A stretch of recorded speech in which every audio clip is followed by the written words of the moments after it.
नमस्कार दोस्तों, स्वागत है आपका हमारे चैनल डेली डोज स्पिरिट में। 5 दिन के दीपावली महापर्व में चौथे दिन गोवर्धन महाराज की पूजा अर्चना की जाती है। हर वर्ष कार्तिक मास के शुक्ल पक्ष की प्रतिपदा तिथि को गोवर्धन पूजन करने का विधान है।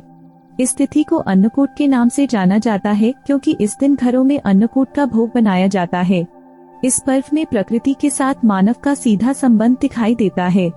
गोवर्धन पूजा के दिन हर घर में गाय के गोबर से गोवर्धन महाराज की प्रतिमा बनाई जाती है और पूरे परिवार के साथ शुभ मुहूर्त में पूजा अर्चना की जाती है।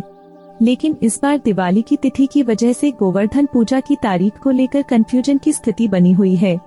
आइए जानते हैं कब है गोवर्धन पूजा, महत्व और पूजन का शुभ मुहूर्त। कब है गोवर्धन पूजा? प्रतिपदा तिथि का आरंभ 1 नवंबर शाम 6:16 से। प्रतिपदा तिथि का समापन 2 नवंबर रात 8:21 तक। उदया तिथि के आधार पर गोवर्धन पूजा का पर्व 2 नवंबर 2024 दिन शनिवार को मनाया जाएगा।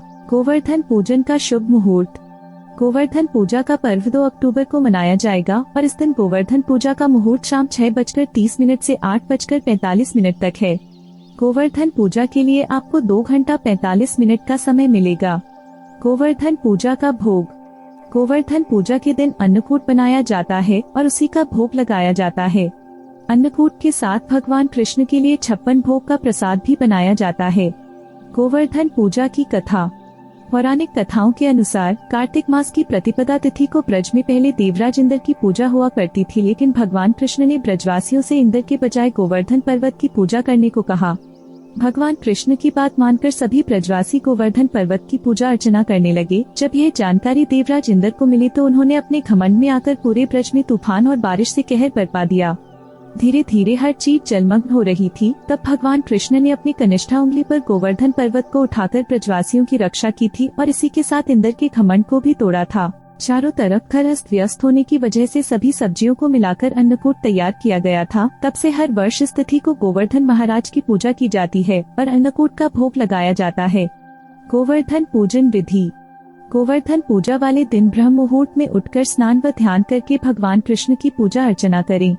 साथ ही दोपहर के समय घर के आंगन में गोवर्धन महाराज की प्रतिमा बनाएं।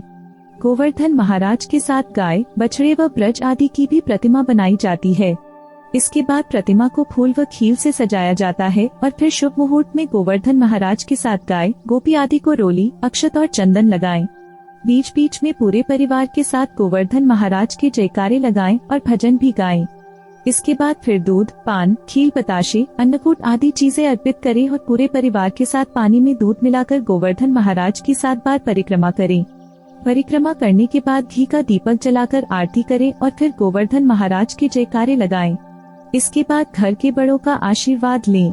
अगर आपको ये वीडियो अच्छी लगी हो तो वीडियो को लाइक करके चैनल को सब्सक्राइब करना ना भूलें।